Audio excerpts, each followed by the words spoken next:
देश की आग भी हम हैं, देश का पानी भी हम, हिंदुस्तानी भी हम हैं, हिंदुस्तान भी हम।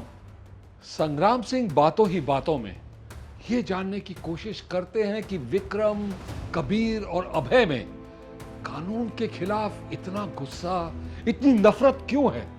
मौशी उन तीनों की दर्दनाक दास्तान संग्राम के सामने रखती है, जिसे सुनकर उनके अंदर कुछ टूट सा जरूर जाता है।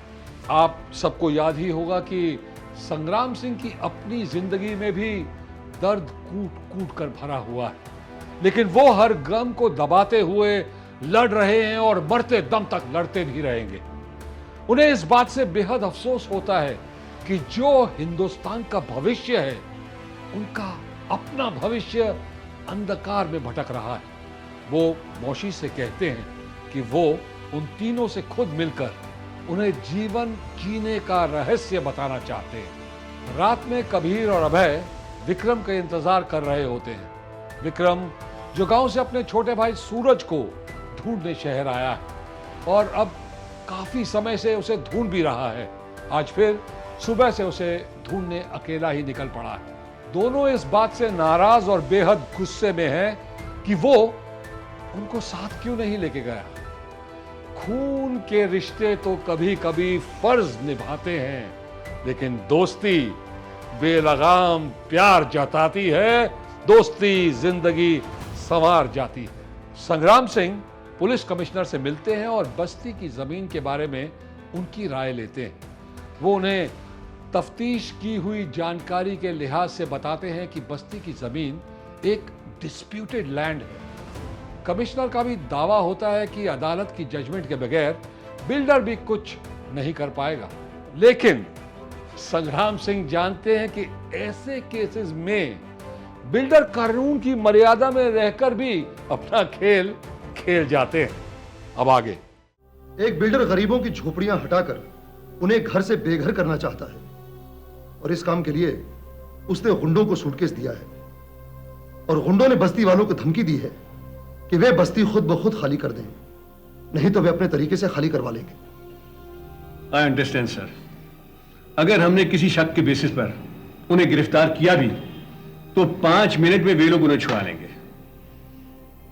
और अगर मामला किसी तरह कोर्ट तक पहुंचा भी तो बिना किसी ठोस सबूत के केस डिसमिस हो जाएगा। सर, उस जमीन के कुछ डॉक्यूमेंट्स उन बस्ती वालों के पास हैं?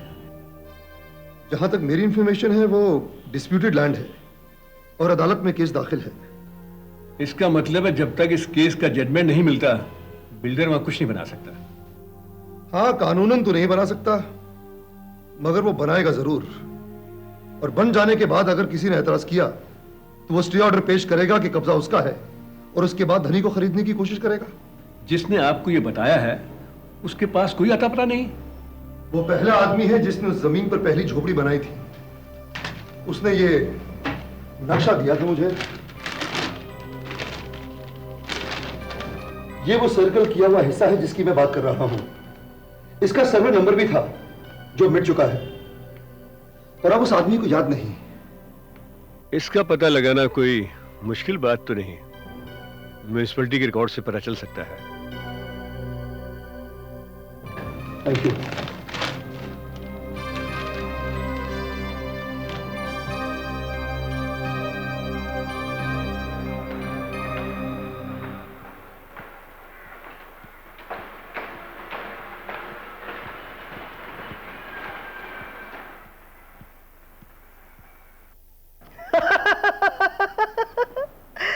बड़ी प्यारी फिल्म थी।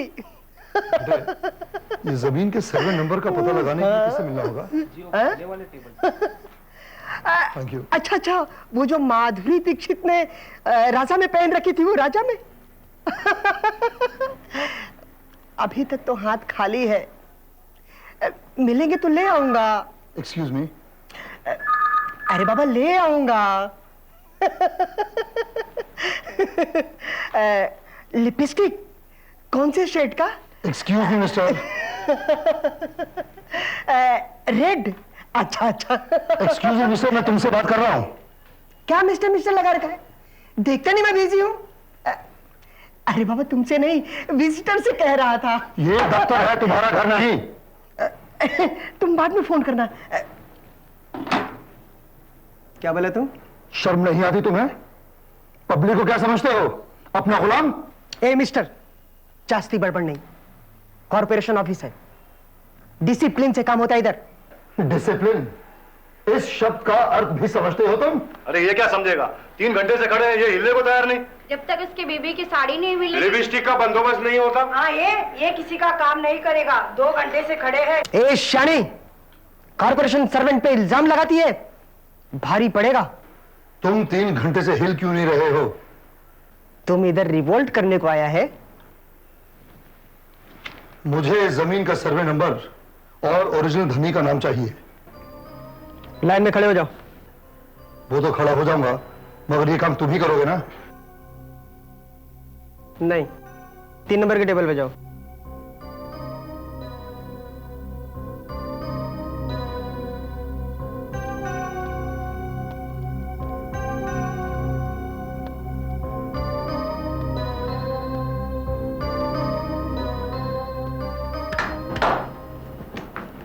अरे और कितना टाइम लगाओगे? 3 दिन से चक्कर लगवा रहे हो, मुझे नौकरी में खड़ा करना पड़ता है। 5 मिनट का काम 5 दिन लगाना चाहते हो? अरे भाई, ये कारपोरेशन का दफ्तर है, यहाँ हर काम बहुत सोच समझ कर किए जाते हैं। 5 दिन तो क्या, 5 साल भी लग सकते हैं।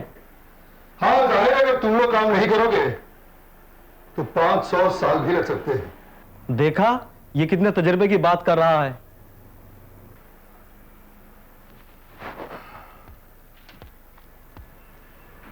बोलो क्या काम है? मुझे जमीन का सर्वे नंबर और ओरिजिनल धनी का नाम पता चाहिए। मिल जाएगा बाबा, मिल जाएगा। शुक्रिया। नहीं नहीं नहीं नहीं, बाजू वाले टेबल पर जाना, वो आपका काम कर देगा, मगर जरा समझदारी से बात करना। Thank you. भाई साहब, मुझे आज तीसरा दिन है चक्कर काटते हुए। पिछले 2 घंटे से मैं इंतजार कर रहा हूं। कितना वेट कराएंगे आप? चुप, आइए, अपना कागज। आप जाइए, आपका काम हो जाएगा। मैं साहब से साइन करवा कर रखूंगा, सुबह आकर अपना कागज ले जाइएगा। अब आप जाइए। तुम लोगों को खाली अपनी वेटिंग की चिंता रहती है। अरे अपने को 10 काम और भी हैं, ऑफिस का, बैंक का, बाहर का, घर का। वो मुहावरा है ना, 1 बीमार और 100 अनार। गलत। सही मुहावरा है 1 अनार 100 बीमार। मगर शायद तुमने ठीक कहा, एक सिस्टम के बीमार होने से सारी जनता बीमार हो जाती है। अब जल्दी से तंदुरुस्त हो जाओ और इसका सर्वे नंबर और धनी का नाम पता बताओ। इसके लिए तो आपको पहले नंबर की टेबल पर जाना पड़ेगा। वहीं से होके आ रहा हूं। वापस जाइए जनाब, आपका काम वही करेंगे। वो क्यों आपको इधर उधर चक्कर कटवा रहे हैं, इसका मतलब समझिए। क्या? हाँ, आप जाइए। क्या? लाल लिपस्टिक नहीं चाहिए? कोई बात नहीं, दूसरी ले आऊंगा। अब क्या है? वो क्लर्क कहता है कि ये काम तुम ही करोगे।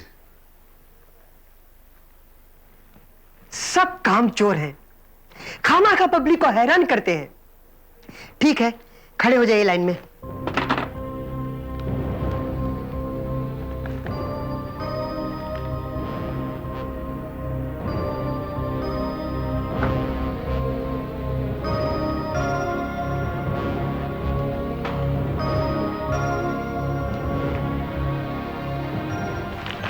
दो नंबर के टेबल पे जाओ।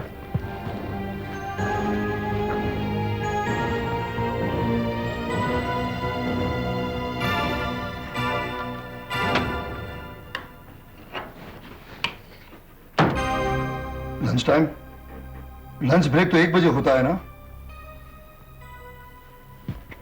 ये क्या है, दिखता है?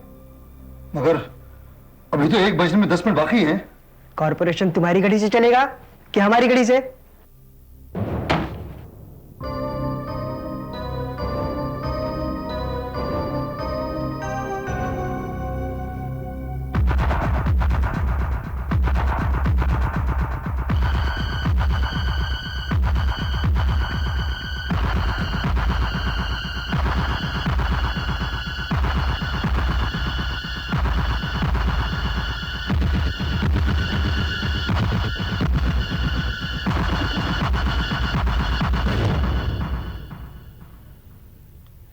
What is this, Mr. Verma? आपने मुझे यहाँ किस लिए रखा है? देखो, तुम इस अखबार में, इस प्रेस में नौकर हो, और नौकर मालिक से इस तरह सवाल नहीं करते। नौकर और मालिक की परिभाषा बदले हुए तो आधी सदी से ज्यादा गुजर गई है मिस्टर वर्मा। आज ना तो कोई नौकर है और ना ही मालिक। काम करते हैं, उसकी कीमत लेते हैं, और कीमत खैरात नहीं होती। तुम भी हम पे कोई मेहरबानी नहीं कर रही हो। बिल्कुल नहीं। आप मुझे ये बताइए कि अगर आपको मेरी रिपोर्ट प्रिंट ही नहीं करनी थी तो फिर ये काम आपने मुझे दिया ही क्यों? आप जानते हैं कितनी कितनी मुश्किलों से मैं गैर कानूनी अड्डों का पता लगाती हूँ, क्रिमिनल्स और स्मगलर्स के बही खाते लाती हूँ, और आप मेरी एक भी रिपोर्ट, एक भी आर्टिकल प्रिंट नहीं होने देते। क्या मतलब है आपका? पेपर की पॉलिसी कोई तुम्हारी जाती पॉलिसी नहीं है। प्रिंट और पब्लिश वही होगा जो मालिक चाहेंगे। क्या आपके मालिक जानते हैं कि शहर की गली गली में शराब की भट्टियां हैं? जानते हैं। अय्याशी के बाजार हैं, जुआ खाने हैं, हथियारों की तिजारत होती है, गली गली में अफीम, गांजा, कोकेन मिलते हैं। जानते हैं। और मैं अपनी जान को खतरे में डालकर सबूत के साथ रिपोर्ट्स लाती हूँ जिन्हें आप फाड़ के कचरे के डिब्बे में फेंक देते हैं। आखिर क्यों? पॉलिसी और प्रैक्टिस के मायने जिस दिन तुम्हारी समझ में आएंगे, तुम्हें तुम्हारे सवालों के जवाब खुद ब खुद मिल जाएंगे। ओह, तो आप भी बाहर से हर सच्चाई के दोस्त हैं और अंदर से उसके दुश्मन। यानी कि सच्चाई आपकी पॉलिसी है और झूठ आपकी प्रैक्टिस। सारी दुनिया आज इन्हीं सिद्धांतों पर चल रही है। To hell with the world. Mind your language, Miss Pratra. You mind your character, Mr. Editor. कब तक अपने जमीर की लाश को अपने कंधों पर उठाकर निवालों की भीख मांगते रहोगे? तुम्हारा जमीर एक दिन खुद तुमसे हिसाब मांगेगा, मगर तुम्हारे पास सिवाय शर्मिंदगी के आंसुओं के कोई और जवाब नहीं होगा। You are dismissed. No, sir. You are dismissed from my life. Here's my resignation. Have it for lunch.